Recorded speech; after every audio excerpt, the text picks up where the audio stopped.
How to set custom ringtone on iPhone. So here is how to do so. First of all, open the settings app on a mobile device from your home screen. Then once inside the settings app, scroll down and tap on the sounds and haptics option available in there.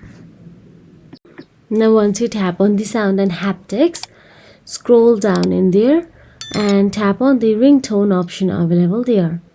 Once you tap on the ringtone, you will get to see various options available on your screen. But if you want to keep something else than the list available here in your iPhone, then tap on the tone store at the top. So once you tap on the tone store, you'll be navigated to your iTunes.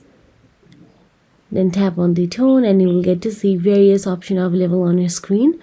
Tap on any according to your preferences.